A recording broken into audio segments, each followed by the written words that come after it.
मानक आशुलिपि अभ्यास 61 गति 100 शब्द प्रति मिनट। स्टार्ट।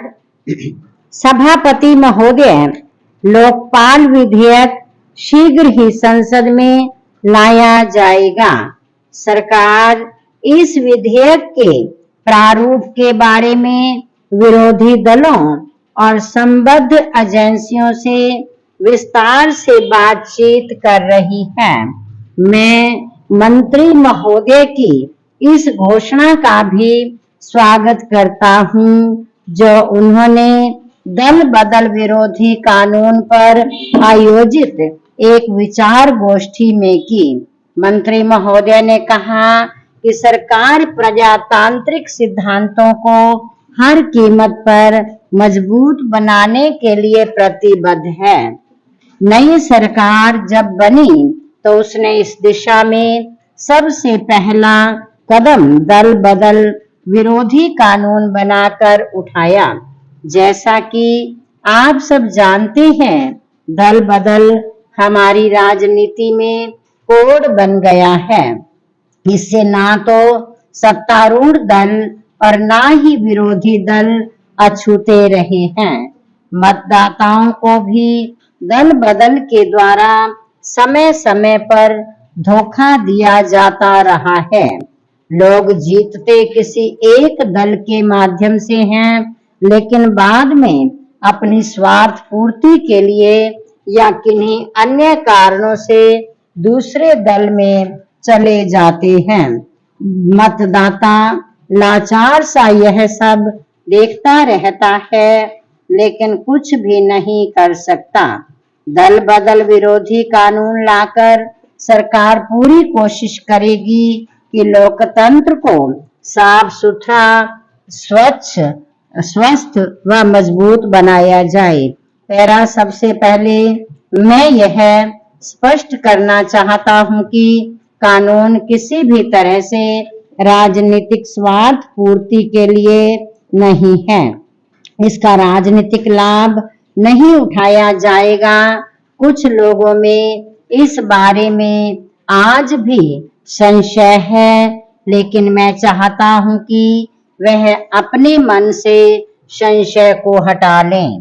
हो सकता है कि इस कानून में कुछ कमियां रह गई हों। इन कमियों को आपस में विचार विमर्श द्वारा अथवा सम्मेलन बुलाकर दूर की जा सकता है, जो इस दिशा में बहुत ही सहायक साबित हो सकता है।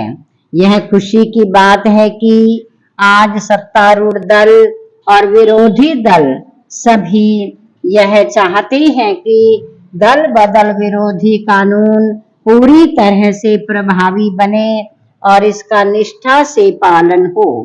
एक अन्य सदस्य ने कुछ दिन पूर्व सदन में इस संबंध में जो विचार व्यक्त किए थे, वे भी आदरणीय हैं। उस माननीय सदस्य ने कहा था कि देश के वर्तमान राजनीतिक तंत्र के लिए दल बदल का कुचक्र हमारी राजनीतिक मान्यताओं को खोखला करता जा रहा है। अतः इस कानून को जल्दी से जल्दी लागू किया जाए। इसमें कोई शक नहीं कि दल बदल विरोधी कानून का सर्वत्र स्वागत हुआ है, लेकिन यह जरूरी नहीं कि यह कानून इस दिशा में पूर्ण दोष मुक्त या स्थायी हो। समय और परिस्थितिवश इसमें परिवर्तन आना स्वाभाविक ही नहीं, अनिवार्य भी है। कभी कोई चीज स्थायी नहीं रहती। अतः मेरा सरकार से अनुरोध है कि इस संबंध में एक सम्मेलन का आयोजन करें, जो इस पर विचार करे कि इस कानून को किस ढंग से अधिकाधिक प्रभावी बनाया जा सकता है। इस कानून के बारे में बुद्धिजीवियों, विधिवेताओं और अन्य राजनीतिज्ञों के विचार क्या हैं, इसका विवेचन भी सम्मेलन में किया जाए।